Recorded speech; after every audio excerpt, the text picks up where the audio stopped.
ሰላም ጤና ይስጥልን በመላው ዓለም የምትገኙ የተወደዳችሁ የሮሃ ቲቪ ተከታታዮች የነሐሴ 10 2018 ዓ.ም የምሽት ዜናዎችን ይዘንላችሁ ቀርበናል። በፋኖ በተፈጸመ የደፈጣ ጥቃት በመኪና ሲተለተል የነበረ ያገዛዙ ሰራዊት ሙሉ በሙሉ ተደመሰሰ። ፋኖ አስቸኳይ ክተት ጥሪ ማስተላለፉም ታውቋል። የግንባር መረጃውን በቀዳሚነት ሰሙታላችሁ። አፋብን በአዲስ አበባ ከተማና ነዋሪዎቿ ላይ የተደቀነውን የህልውና አደጋ እንደሚመክት በመግለጽ በአዲስ አበባ ላይ ያለውን ጽኑ አቋም አስታውቋል። ሙሉ መግለጫውን ይዘናል።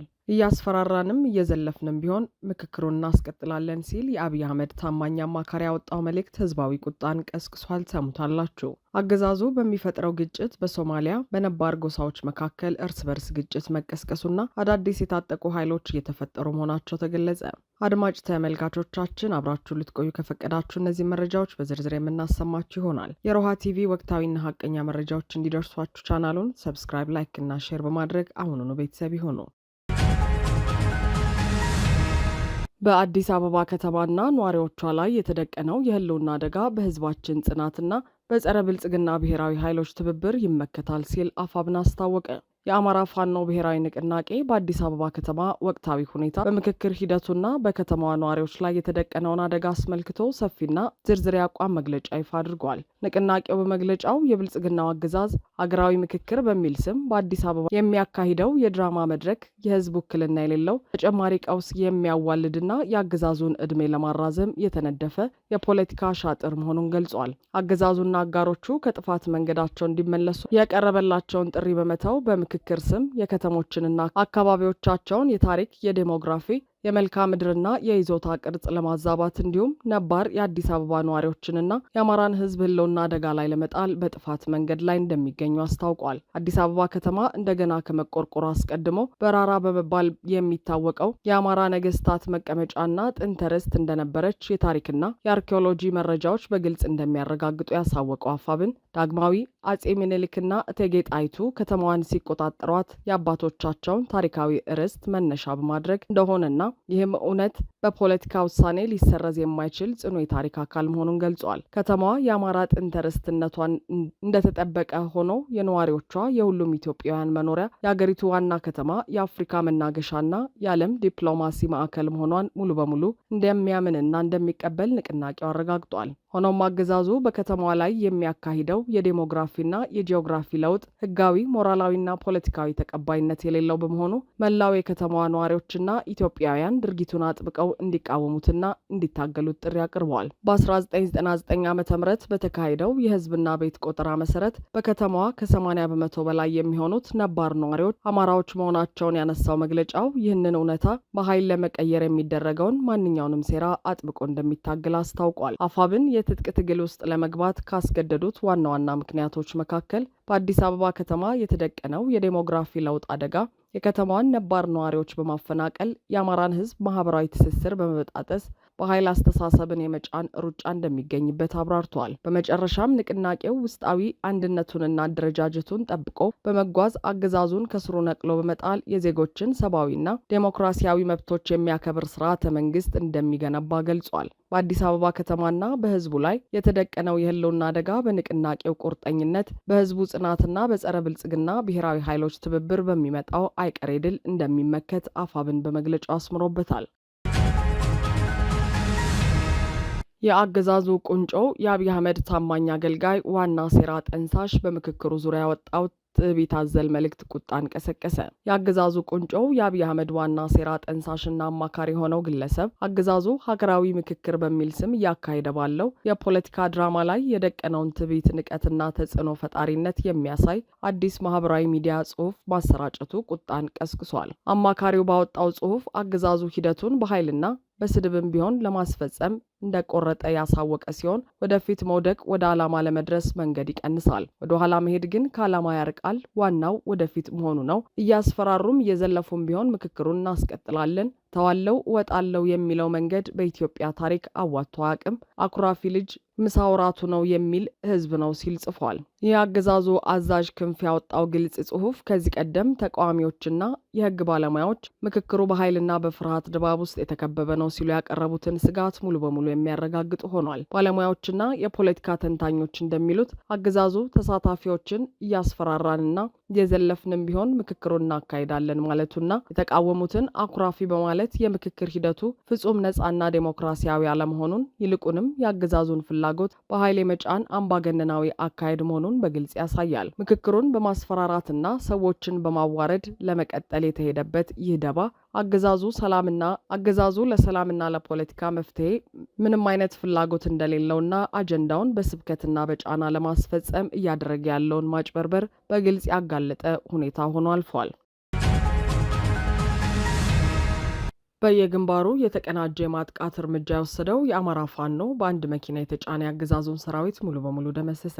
በሸዋ ወንዝ ላይ በተፈጸመ የደፈጣ ጥቃት አንድ የኦባማ ሰራዊት ሲሰጥም በዲማ ገዳም አካባቢ ከባድ ተጋድሎ እየተደረገ ነው። የ10ኛ ክፍለ ጦር አመራሮች ደግሞ ከነብሬንና ስናይፐር ትጥቃቸው አፋብን ቴዎድሮስ እዝን ተቀላቅለዋል። በአማራ ክልል በተለያዩ የጦር ግንባሮች የብልጽግና አገዛዝ ሰራዊት ከባድ ወታደራዊ ሽንፈቶችና የመፈራረስ አደጋዎች እየገጠሙት መሆኑን፣ በሌላ በኩል ደግሞ የፋኖ አርበኞች የተቀናጀ የማጥቃትና የመመከት እርምጃዎችን አፋጥነው መቀጠላቸውን ከአፋብን ቴዎድሮስ እዝና ከወሎ ቤተ አማራ ሚኒሊክ እዝ የተገኙ መረጃዎች ያመለክታሉ። በእነማይ ወረዳ ዲማ ጊዮርጊስ ቅድስት ቀበሌና አካባቢው በሚገኙ የአካባቢው ነዋሪዎች ላይ ከፍተኛ ጥፋትና ጭፍጨፋ ለመፈጸም ከማህበረ ብርሃን ቀበሌ ተንቀሳቅሶ ወደ ቢቸና ከተማ በመጓዝ ላይ በነበረው የብልጽግና አገዛዝ ሰራዊት ላይ አይበገሬው 64ኛ ክፍለ ጦር ባደራጀው የተሳካ የደፈጣ ጥቃት በአንድ ኦባማ ተሽከርካሪ ተጭኖ ይጓዝ የነበረው የአገዛዙ ሰራዊት ሙሉ በሙሉ በሶሃ ወንዝ ላይ እንዲሰጥም ተደርጓል። በዚህ የደፈጣ ጥቃት ከሞት አፋፍ የተረፉት የአገዛዙ ሰራዊት አባላት በቢቸና የመጀመሪያ ደረጃ ሆስፒታል በከባድ ቁስለኛነት የገቡ ሲሆን ከነዚህም መካከል መልካሙ ማሞ፣ አዲሱ ዘሩ ማሞ፣ ወልደ አብነት ደምሌ ታምሩ የሚባሉ የአገዛዙ ሰራዊት አባላት እንደሚገኙበት ተረጋግጧል። በተጨማሪም ነሐሴ 10 2018 ዓ.ም ከተለያዩ አካባቢዎች የተሰባሰበው የአገዛዙ ሰራዊት በእነማይ ወረዳ የሚገኘውን ታሪካዊውን የዲማ ገዳም ለማውደም በዲማ ከተማ በቅድስጌና ቦርቦር ቀበሌዎች ወረራ ለመፈጸም ቢሞክርም የ64ኛ ክፍለ ጦር አርበኞች ከባድ ተጋድሎ በማድረግ የወረራ ሙከራውን እየመከቱት ይገኛሉ። በነሐሴ 10 2018 ዓ.ም ሌሊት የአገዛዙ የ10ኛ ክፍለ ጦር አንደኛ ሬጅመንት 2 የሻምበል መሪዎችና አንድ የብሬን ተኳሽ የነበሩ የመከላከያ አባላት የአገዛዙን ግፍና የንጹሃን መጨፍጨፍ በመቃወም ከነሙሉ ወታደራዊ ትጥቃቸው በመኮብለል አፋብን ቴዎድሮስ እዝ 206ኛ ኮር 14ኛ ክፍለ ጦር የደብረ ኤልያሱን በረኸኛው ቀስተ ደመና ሻለቃን ተቀላቅለዋል። አንድ ክላሽንኮቭ እና 2 እግር ክላሽንኮቭ ከተተኳሾቹ ናቸው። የፋኖ ተቃዋም ለተቀላቀሉት አባላት ደማቅ አቀባበል ያደረገላቸው ሲሆን አገዛዙ በየቀኑ እየፈራረሰ መሆኑ ተጠቅሷል። በተያያዘ መረጃ የትግሉን የደረሰበትን ደረጃ አስመልክቶ ከአማራ ፋኖ ብሔራዊ ንቅናቄ አፋብን ወሎ ቤተ አማራ ሚኒሊክ እዝ ወታደራዊ ስልጠና መምሪያ እምቢ ለህልውናዬ እምቢ ለነጻነቴ በሚል መሪ ቃል ለአካባቢ ወጣቶችና ለመላው የአማራ ልጆች የክተት ጥሪ አስተላልፏል። መመሪያው ነሐሴ 10 2018 ዓ.ም ባወጣው መግለጫ ትግሉ የመጨረሻውና ወሳኙ ምዕራፍ ላይ መድረሱን ገልጾ የህዝቡን ህልውና የሚያስከብርና ፍትሐዊ ስርዓት የሚገነባ ኃይልን ለመቀላቀል የሚከተሉትን መስፈርቶች የሚያሟሉ ወጣቶች በየቀጠናው እንዲመዘገቡ ጥሪ አቅርበዋል። በማህበረሰቡ ዘንድ በጥሩ ስነ ምግባር የምትታወቅ ከየትኛውም ቀበሌ መታወቂያ ከነኮፒው ማቅረብ የምትችል ከማንኛውም ደባል ሱሶችና ወንጀል ነጻ የሆነች ሙሉ የአካልና የአእምሮ ጤንነት ያላት መመዝገብ እንደሚችሉ አስታውቋል። በሶማሌ ክልል አገዛዙ በሚፈጥረው ግጭት ምክንያት በነባር ጎሳዎች መካከል እርስ በርስ ግጭት መቀስቀሱ ተገለጸ። በኦሮሚያና ሶማሊያ አዋሳኝ አካባቢዎች ውጥረቱ ከመጨመሩ ባሻገር አገዛዙን በሚደግፉና በሚቃወሙ ወገኖች መካከል አዳዲስ የታጠቁ ኃይሎች እየተፈጠሩ ይገኛሉም ተብሏል። በሶማሌ ክልል ነባር ጎሳዎችን እርስ በርስ ለማጋጨትና የብሔር ልዩነትን ለማስፋት አገዛዙ በሚፈጥረው ግጭትና አደገኛ የፖለቲካ አሻጥር ምክንያት በክልሉ ልዩ ልዩ አካባቢዎች አስከፊ እርስ በርስ ግጭቶች ና ውጥረቶች እየተስፋፉ መሆኑ ታውቋል። ከስፍራው የተገኙ ዝርዝር መረጃዎች እንደሚያመለክቱት አገዛዙ በሚፈጥረው ግጭት በተለይም በኦሮሚያና በሶማሌ ክልሎች አዋሳኝ አካባቢዎች ከዚህ ቀደም የነበሩ የወሰንና የማንነት ውዝግቦች እንደገና እንዲያንሰራሩ ተደርገዋል። ይህም አገዛዙ ሆን ብሎ የሚደግሰው ግጭት በሁለቱ ክልሎች አዋሳኝ ነዋሪዎች መካከል የነበረውን የቆየ አብሮ የመኖር እሴት ሙሉ በሙሉ አደጋ ላይ ጥሎታል። ከዚሁ ጎን ለጎን አገዛዙ በክልሉ ያለውን ተቃውሞ ለማስቀረትና የስልጣን ዕድሜውን ለማራ ዘም ሲል በነባር ጎሳዎች መካከል የከፋፋይነት ወሬዎችን በመንዛት የህብረተሰብ ክፍሎችን አገዛዙን የሚደግፉና አገዛዙን የሚቃወሙ በማለት በሁለት ጎራ እንዲመደቡ አድርጓቸዋል። አገዛዙ በሚፈጥረው ግጭትና ክፍተት ሳቢያ አሁን ላይ በወገኖች መካከል ያለው አለመግባባት ተካሮ ወደ ከፋ ወታደራዊ ፍጥጫና የጦርነት ቀጠናነት ተቀይሯል። ይህንኑ አገዛዙ በሚፈጥረው ግጭትና ከፋፋይ ስልት ተከትሎ በክልሉ አገዛዙን የሚቃወሙና የሚደግፉ የተለያዩ የታጠቁ ኃይሎችና ሚሊሻዎች በፍጥነት እየተደራጁ ይገኛሉ። አገዛዙ ስልጣኑን ለማስጠበቅ ሲል በዜጋዎች መካከል የዘራው ከፋፋይ ፖለቲካና አላስፈላጊ ውጥረት መላውን የሶማሌ ክልልና የአካባቢው ማህበረሰብ ወዳልተፈለገ የደህንነት ቀውስና የእርስ በርስ እልቂት እየከተተው መሆኑ ተጠቁሟል። የፖለቲካ ተንታኞች እንደሚሉት አገዛዙ በሚፈጥረው ግጭት ሀገሪቱን በሙሉ የመበተን አደጋ ላይ እየጣለ ሲሆን በሶማሌ ክልልና በአዋሳኝ አካባቢዎች የደቀነው የጸጥታ ስጋትም የአገዛዙን አምባገነናዊና ከፋፋይ ባህሪ በግልጽ የሚያሳይ ሁነት ሆኗል።